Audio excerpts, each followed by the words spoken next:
Well, as we're a, quote, mental health podcast. As we're a mental health quote, podcast. Close quote. As we're a mental health podcast with a massive vacuum for a BetterHelp sponsorship. We should probably say mental health adjacent. Tana, I'm completely I always get nervous about... You're the one stopping this from being obvious parody, okay, Tana? I am saying this as a complete joke. Welcome to the very first Claymation Mental Health Podcast. We hope you like the show.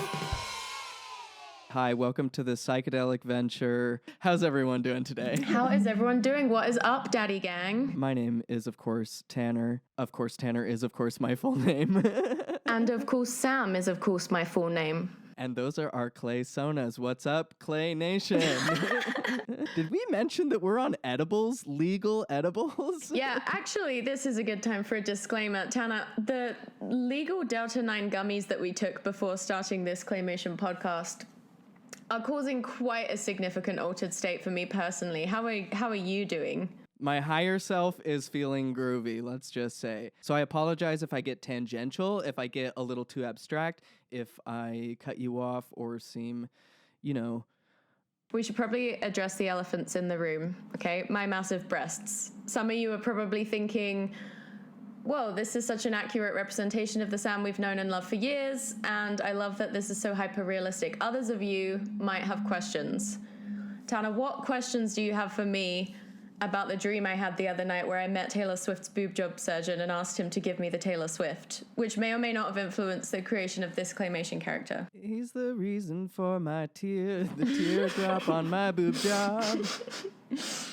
Do we have any topics we meant to discuss? Oh, well, I think we should talk about the topic of our Claymation and the fact that these are perfect replicas of us. You said that. Self-evident, doesn't really need to be said again, but okay. Your hair really is this blonde. Mine is, as of recently. I don't know if my claysona matches, big tans. Yeah, I'm actually having blonde envy for you lately, which I never thought would happen. Wow. Yeah. Wow. You've really done something. This is incredible. I'm doing FaceTime calls. I'm blonding my hair, creating blonde envy.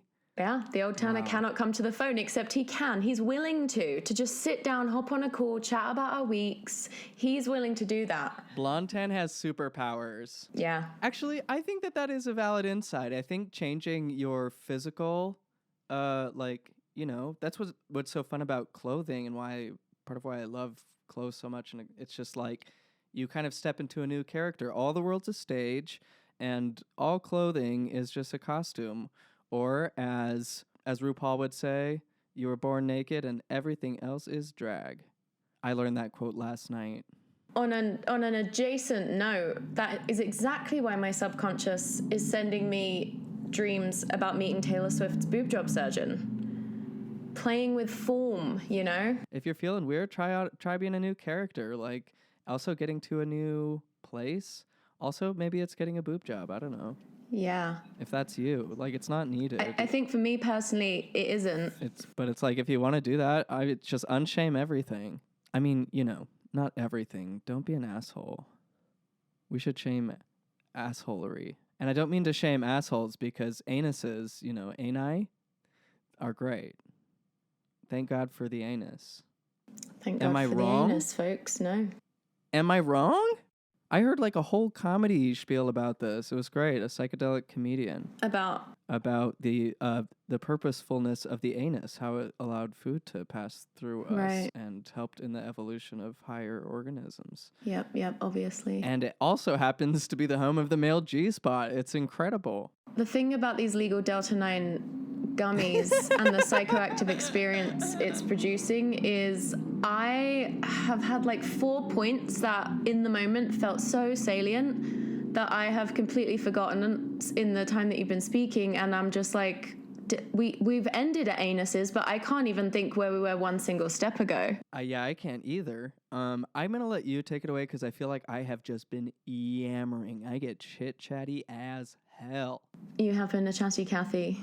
It's like I can either choose to process what you're saying or to remember any single joke I come up with, but I can't do both, and it's really making it challenging. Okay, I'm gonna take a vow of silence. No, I'm gonna set a little timer. I don't want you to be silent or silenced, but I truly don't know what we're talking about. We were talking about our hike yesterday in the beautiful fucking fall hard, aspen gorgeous, leaves. way too hard. Way too hard. I almost turned around multiple times. We were getting pissed off at how hard it was on that 4th mile up. There gets a point where you just get so grouchy. Where you're like, Grouchy. I'm like, why would God do this? This is like cruel to us personally. Yeah. But it was very nice to be outdoors to, Yeah. see two moose. Big guys, Two yeah. moose, antlered moose and a non-antlered moose. And it sounded like they were getting along. So healing to be in nature. Really, truly, though. Little healing journey update from me, just because, most of our audience is healing journey focused. My mother refused to read my cat poetry when she came and visited me in my home for 10 days. Refused? It's not that she refused, it's simply that she didn't.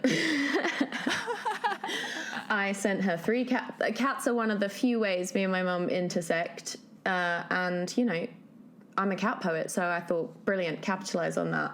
Form a closer bond. She doesn't want to read it. Capitalize. And I get it. And that's really all I have to say about that. I think that was less about the cats and more about feeling seen by your mother. And she's going to see you when we drag her online. Am I right, gang? We're doxing Sam's mom on the live stream. Here's what we should do. We should, with our powers combined, we make a card where I paint a little picture of the cats. You have your poetry imprinted on the inside. No, she doesn't deserve it. She's lost her cat poetry privileges. I'm done. I do not seek her validation. I do not create opportunities where I may or may not get it. I am my own mother. Yes, that's right. I am my own mother. I am my own father. Yeah, and I've always said that. Since the beginning, since I came out of the womb. I've been saying I have no father since I was 7. I did have a father. I do. Luke, I have no father. A Star Wars joke. Yeah, it was, easy pickings. Yeah, Star Wars gang, sound off in the chat. What's your favorite war among the stars? Oh, the Andromedon Wars. Incredible. The maneuvers alone. People that are really into like Star Wars or Star Trek, I'm like, I respect it. It's just not me, but I really do. That's a good for you one for me personally. Some genres of movies that people are into, I'm like, that's not good for you. You need to change that. Something's wrong with you. As a, somewhat low-key Trekkie, I was raised watching Star Trek. That makes sense. It was like one of the only ways I was able to connect with my dad, and we would just like watch Star Trek, and it has really, really good like messages. Like it brings up a lot of like ethical quandaries, and it's like definitely a very progressive message, like very socialist, low-key socialist agenda. It's like a human utopia where problematic, probably, like if I went back, but I think it might hold up. Like it's always been at the forefront of commentary. Like the current Star Trek is very like pro-trans, and yeah, it's always been pretty on the good edge of that. Star Trek, or Star Wars, I mean, I liked it when I was a kid, kind of like Harry Potter, like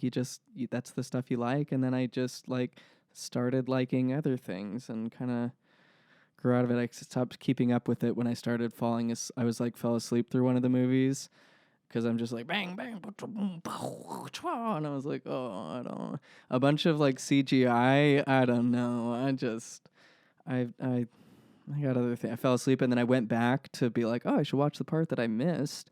And then I fell asleep through the exact same part. And I was like, I think I'm just done with these movies. And maybe the new ones are great or the television series is great. I don't know. It seems like that Baby Yoda is everywhere. So there must be a reason for that. And I don't mean to yuck anyone's yum. I'm, I just interested in other things. Tana, I honor your right to take up space and share your thoughts. It is ringing a tiny alarm bell for me that we are 1 episode into our new podcast and already talking about Star Wars. I'm not saying it is something. I'm just saying There's just a note there for me, and I haven't, I'm not passing any final conclusion, but it's just like something to just be aware of. We've hit anuses. We've got Star Wars. What else? What for Act 3? Why so masculine? So unlike us. For real, for real. This is what's happened when we're divided by technology. God, yeah. Imagine how different our lives would be if we did have regular FaceTimes. Like, there's a whole plane of existence on which we barely know each other. The FaceTime realm. And then also meeting in the claymation realm at the same time. That's why I feel like FaceTiming is a more intense social activity than just socializing. Because socializing, you can kind of like, you got angles. You can just kind of like talk as things pop up and just feel natural. It's but very like this focused. is so much like focused intention. Yeah. To FaceTime me is to hold me hostage. Is to like grab me by my hair and be like, look at me in the eyes and don't look away. Isn't there anyone in your life that you will FaceTime and be like, that was so good? Like, I FaceTime my cousin a lot because she's in England, and FaceTime is like, the intimacy with her is like part of why I enjoy it. But I think the thing is just with most people, I'm not looking for that kind of intimacy. That's not really me. Never say never, always open, things change, things ebb and flow, but just generally speaking. I was like looking through my childhood journal the other day or like, teen journal or something. And one of my goals was to learn how to keep eye contact. Oh, been there, my friend.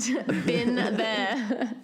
But honestly, it was a good thing to be conscious of and to practice, and it's easier now. And I feel like I'm even good at it. Sometimes I'm like, oh damn, it is nice to like. And I've been to like those retreats or those like, new agey like. We're going to just sit and look at each other in the eyes. It's giving improv, nervous system-wise. Yeah, but then once you get through that, because the people are just dedicated to the process of like going through the embarrassment of it, and once you get through the embarrassment of it and you've laughed all your laughs, and then you're just sitting there with someone like basically naked, like, you're still clothed, but like with this vulnerability that you don't really experience that often. It's a really it's a powerful experience just based on the scarcity of it.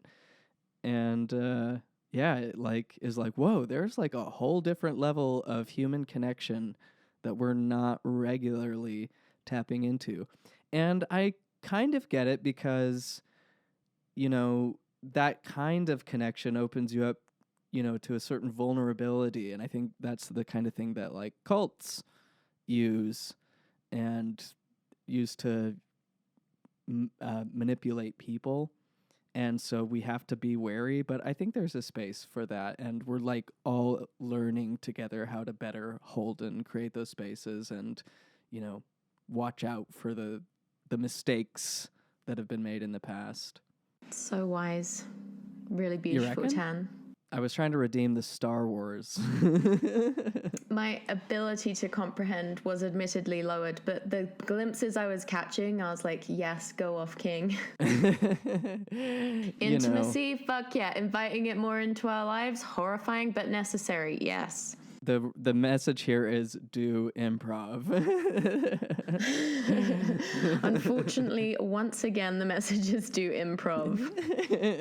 The universe is trying to tell me something. All the TikToks say that's the very thing I should do because it's the thing that sounds the most horrifying. But alas, I think it might be a secret different thing when it's with me. And it's actually fine that I don't do it. Maybe it's just consciously practicing it more, going for the bit and being able to fail.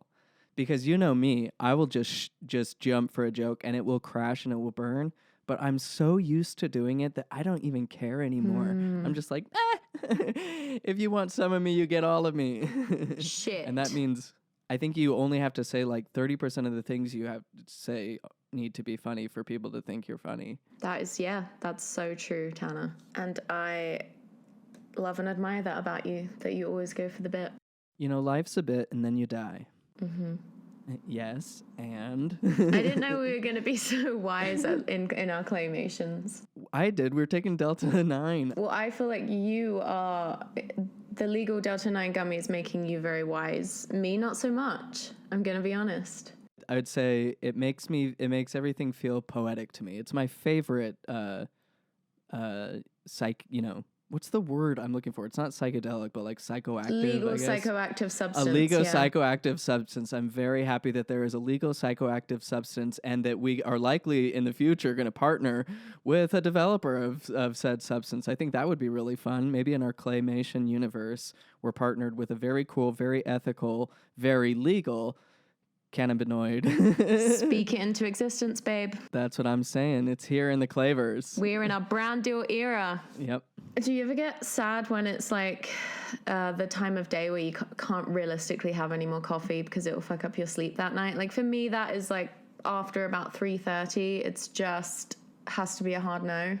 Oh, but wow. It's always sad when that time of day passes and I'm just realizing it's 3:32 and I'm like, I didn't know what I had. I didn't use my privilege. I could have drank more coffee. I'm one of those blessed people, I think.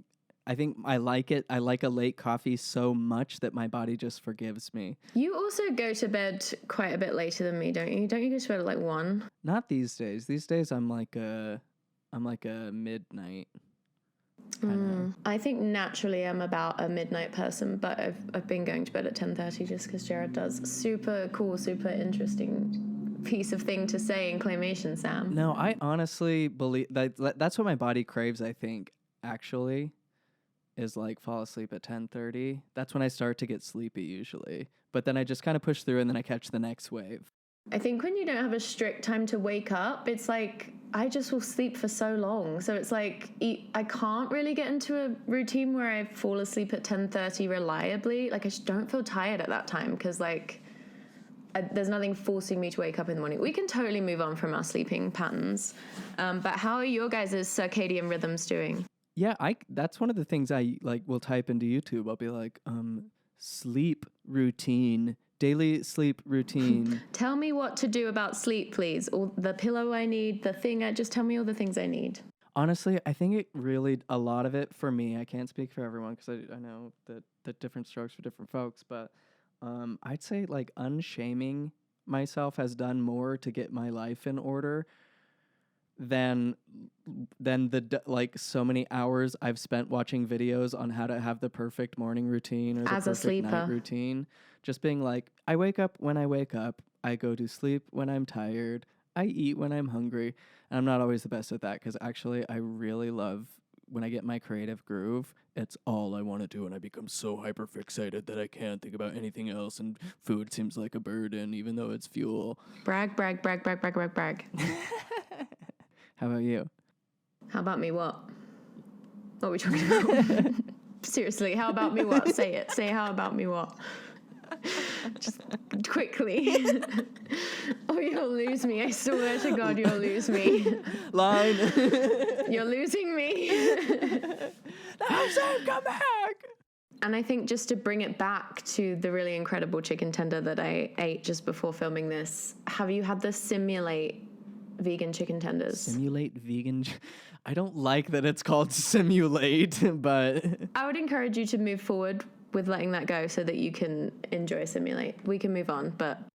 Should we tell the crew? Because I feel like this is going to attract probably mostly those people, those, special people who are in with us for the long haul, who have been, who don't have a good therapist in their life, who aren't doing well, who are dysfunctional in so many ways. There's something they're seeing there. All right, what should we talk about next? What questions do you have for me about my Invisalign journey so far? Just a little book note. Invisalign, never mind. That'll just be book noted for myself. I'll have my internal secretary retrieve it later. That is very mature of you, Tanner. And yes, my secretary is a man who works for the executive, who is a non-binary femme. And a boss baby. I honestly think Boss Baby is a really good role model. I think so too. And I think about him a lot. You hear girl boss and occasionally boy boss, but you don't often hear baby boss, and you should. Because Boss Baby can't be the only baby boss out there. There's got to be others, and they have no representation. There's only one baby boss that anyone knows about, which I think is a bit weird. Oh, what about the baby geniuses? Are we just going to discard them? Are they still babies? They probably grew out of it. They're probably just adult, like elderly geniuses now. Genii? The genium. Well, how is your Invisalign journey going? Yeah, I just fucking hate having plastic in my mouth, but it is working, and it's just annoying having to be like flossing 5 times a day, and if you eat or drink anything, you have to take it out. It's just like a constant task, and not really a fun one, but it is at the end of the day in the pursuit of hotness. So. And just a reminder that we are all made of stardust, and to stars we shall return. You were born to be a star, baby, and to be a star, you've got to burn bright, and to burn bright, you gotta be hot. New Invisalign ad. Well, this is a good segue to somebody asked about our most embarrassing experiences, and this kind of relates to my most embarrassing experience, which was having a lover see my retainer, which is disgusting. It is my absolute deepest shame. I feel like there is enormous privilege in that being your most embarrassing moment. Oh, for sure. My uncle was an orthodontist, so I got it on the cheap. I don't know how that relates, but I just think you don't embarrass yourself hardly ever. Oh, I have other receipts if anyone's interested. Okay. Do you feel like you're someone who embarrasses themselves regularly? Like, how do you feel you land on the like realistic frequency of being embarrassing? Like I said, 30% of what I say is funny, maybe, and that's probably a generous estimate. And maybe I mean like when I'm trying to be funny versus just, total percentages here. I don't think that's inherently embarrassing though. Like I think that No, but sometimes I go for jokes and I'm like, ooh. Yeah. No, but usually it's if I like say something that is like just off the top of my head that maybe is putting somebody down in a way I couldn't have thought about, like making fun of something, and then like I was like, oh, damn it, why did I put down a certain job or something when that person's mom works in that field? And I'm like, I'm such a jerk. I was just it was just an instinct, the joke. It's not me, it's the devil in me. You are someone who is usually so careful with speech around things like that. So that's interesting to me that is kind of like your biggest embarrassing thing. It's not all the time, but anytime I do that, that's when I'll just be like cringing to myself. Yeah, I mean that's a major one in a pile of just so many other really major ones. Let's hear them. All right, I met a woman at Target today, and she said she watches the channel, and I was like, oh, that's so cool. And I was like, what's your name? And she said Louisa, and I was like, oh, my middle name is Louise. And then I walked away, and I was like, why did I say that? It's not even the same name. Didn't need to be said. Just reached for something to say in the moment, and that's what came out. Horrifying. No, that's good. The it kind of charisma. I have anti-charisma, and my eyes are shifty. I feel like I also walk away being like, oh god, like I can't explain it, but just like the way my eyes move around in like little unexpected social interactions, fucking shifty so much of the time. But I'm like, I can't turn it off. Like even if I don't feel that anything really problematic is happening, it's like, this is just how I am, no shame around it. But it's still just like, I almost feel bad for the other person for having to witness me in this discomfort. But you can't like acknowledge that because then you're putting even more. So anyway, it's just a tough thing all around, really. And that's the kind of thing I don't feel like you relate to as someone who is significantly more socially comfortable than me and extroverted. No, if you had said that to me, I would have been like, totally. It's like so close to being something worth saying, but just it's not quite there. If it was my actual exact middle name, fair enough, but just random. So random. Okay, let's move on from that story. I think we might even feel more about things than the people involved. They were just like, oh, yeah, how cool. I gotta say hi to Samantha. Like if someone said that to me, I wouldn't think twice about it. But when I do it, it's like, what the hell is wrong with you? Can I tell you a genuinely embarrassing story? Yes, please. This was my most embarrassing date at BYU, Idaho. You're going to do a musical intro right now, right? Yes, of course. It started out in Rexburg, baby.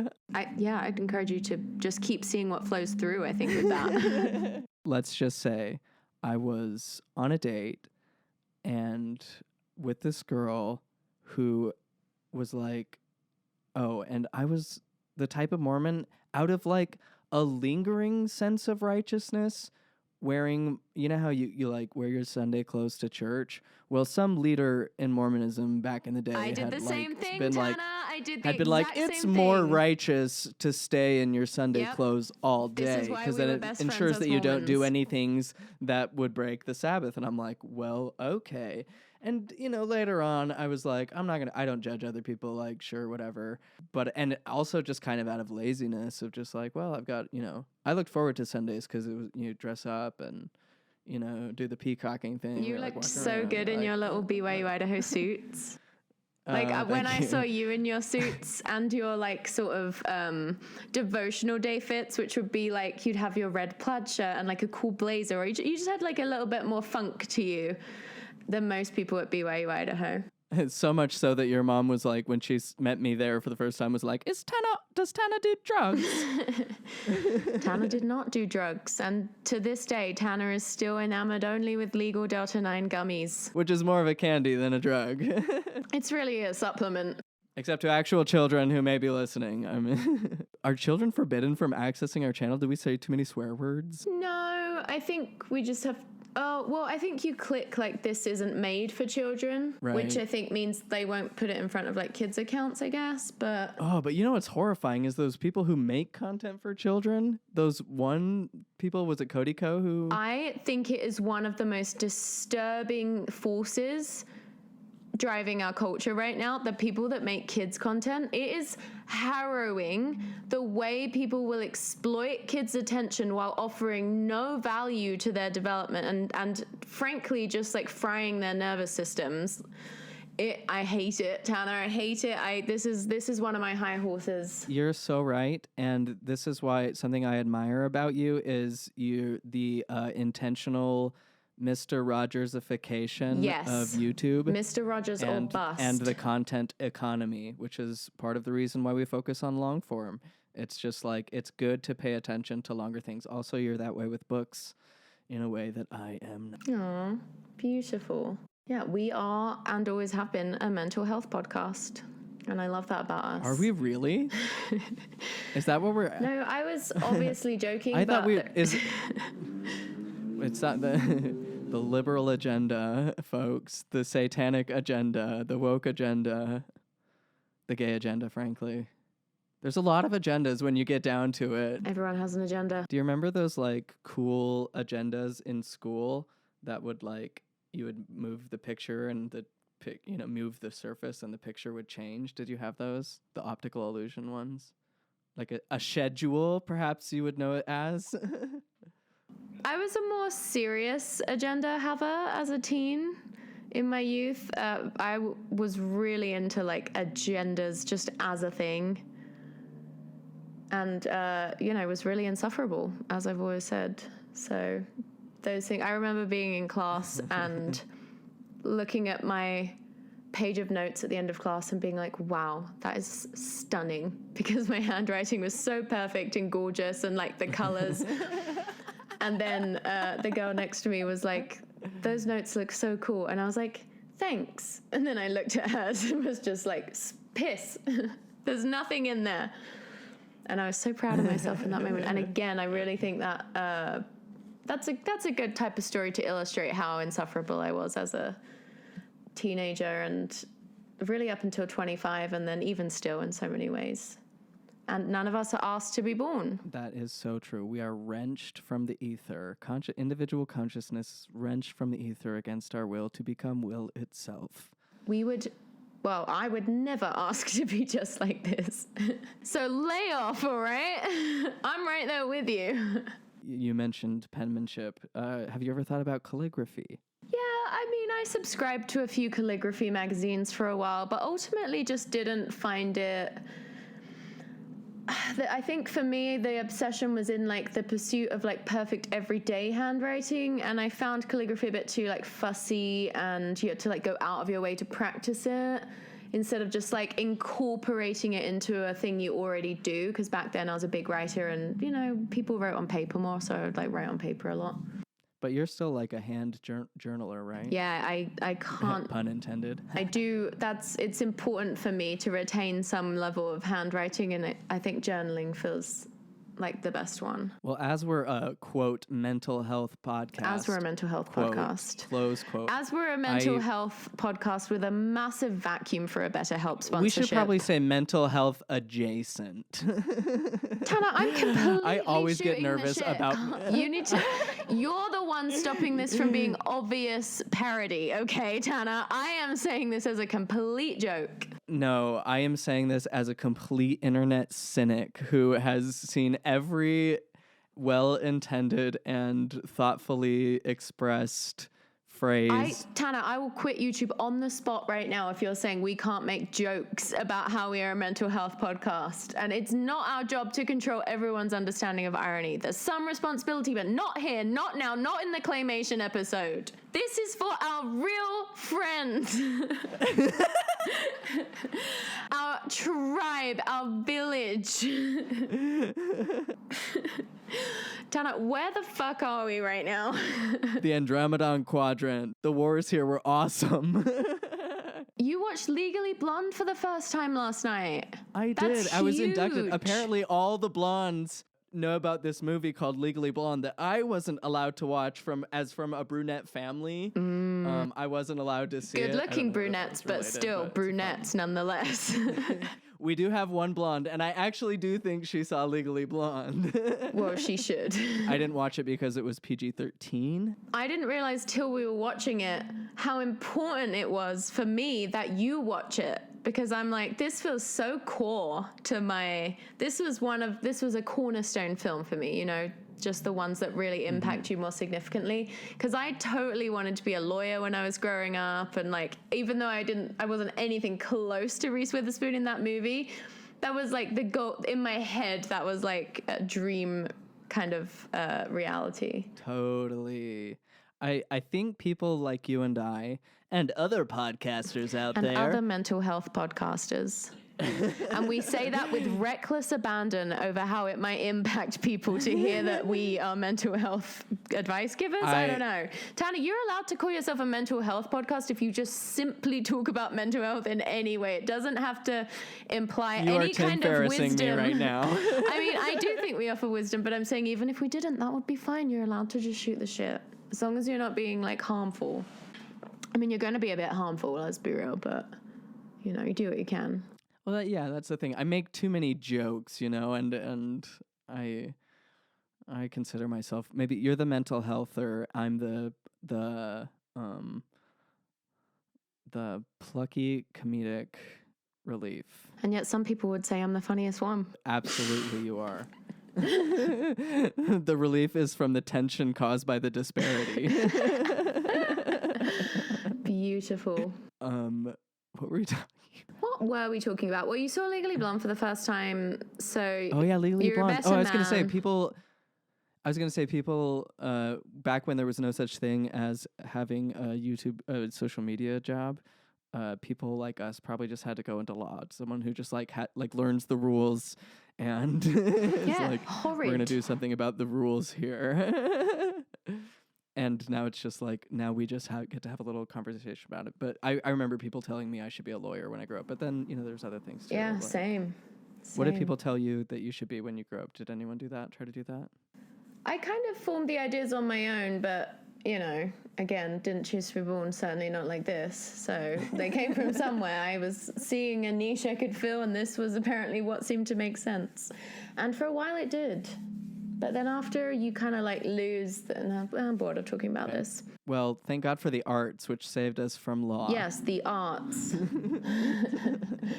I love being in the arts. That's I consider more arts and entertainment, but I guess I barely consider it maybe either. Our technical genre. What if it's little Claymation podcast avatars all the way down? What if our higher selves are doing a podcast through us right now? There were some questions from Instagram we could answer. Questions from Instagram. Yeah, like, what's your bucket list? What's on your bucket Well, list? I find that even a stressful question next. I was gonna say healthcare. Like, I'm trying to live in the present. Yeah, exactly. Before I would You die, becoming a before I die, patron. I would love for it to not cost a shit ton of money. Yeah. To just be able to do it with some dignity. What other questions from Instagram? Oh, did I tell you my embarrassing story in Rexburg, Idaho? Oh, I don't know. Don't think so. Oh, well, I was on. I'll give you the quick one. We got off on some, hoo-ha. Sure. And then, okay, so I was on a date. We're dressed up in my Sunday best with this girl, and she's like, "Hey, do you want to go to the park and play games?" And I was like, "The park on the Sabbath?" And I was like, tentatively, like, "Okay, sure." And then So you. we walked to the park, and my church goes, and they're playing like capture the flag. It's not like I thought maybe, some maybe manageable yard games or something. So I was like, I got to get out of this situation politely. So I texted my brother and I was like, "Hey, I'm on this date. I don't really want to be here. Can you give me an excuse to get out of it?" And then the girl I was on a date with comes up to me with her phone in hand and goes, "Did you mean to send this to my your brother?" God. And I was like, "Oh, frick." Tanner, you idiot. You idiot. The casualness with which, oh God. Yeah. That's a bad one. Yeah. And that was before I did DELTA-9 gummies. I had no excuse. So how did you make an attempt to recover after that, or how did you navigate things after the point where she showed you the phone and said, "Did you mean to send this to me?" I just immediately fessed up. I was like, "Yes, I did mean to do that. I'm sorry. I just wasn't like." See, that's a classy move. Just said. You're a class act, Tanner, and this is why I always defend Mormon Tanner, because for all your imperfections, I'm like, you really did have integrity that I don't think many Mormons I knew had. What else would somebody do in that situation? Be like, I guess you could try lying. I guess I'm not creative enough. I'm too anxious. The anxiousness overrides the creativity in that point. I do think there are guys at the age you were who would have tried to almost like, I don't know, who wouldn't have been as like kind about it necessarily. They would have almost felt like they had to justify it by like the other person being problematic in some way. Anyway, so now do we end the claymation? Now our little claymation people are walking to the end. Like, as far as they know, this is the last moment they'll have in existence. Good night, claymation Tanner. Do we know that I'm like literally envisioning Clayton right now, and Clayton's like, "This is it. This could be the last time. They may never make me again, and I'll never be able to have this experience again." And that's just kind of hard. I feel like I'm kind of dying. We will make you again, and we'll honor you better. I feel like I'm dying in the Clayverse. Unless I can have some kind of assurance right now that they'll do me again. Like people subscribing to patreon.com/zelphontheshelf and signaling that they want more Claymation podcast episodes where we just shoot the shit. But we do get progressively better with time as we become comfortable with the format. I really want to stress that enough, guys. Rome wasn't built in a day, and the first mental health Claymation podcast wasn't built in one episode. It's a collaborative effort, okay? And carry on with what you were saying now. This is Higher Self Tanner speaking to Claytan. I see you. I love you. I am you. Would just want to say to Claymation Sam, you've been amazing. It's been so fun to be paired with you. I do think I'm going to have to give you a breast reduction if this becomes a continuous series, because it's just creating a little bit of kind of a separation between like who I feel and like the world of form, and or is this the world of, yeah, I guess it is just a different world of form. Anyway, it's not right. Something's off. So we're gonna have to change that about you. So enjoy them while you can, gal. That's what I'll tell you. Okay? Seriously, live it up. But just know the knife is coming. should we say goodbye so I can go get a snack? Thanks for watching Clayvision. It's been so fun being little clay puppets for this episode. And let us know if you want to see more content like this. As always, your support on Patreon is greatly appreciated, as are other donations through our PayPal and Venmo listed in the description. Of course, hop on over to our store where you can find fun merch designed by ours truly. For those of you who are thinking, how dare they give that spiel at the end of this episode, I just want you to know you're not alone, okay? And everything is valid. We hold space for that reaction, which might objectively be the correct one, the most sane one. Bye!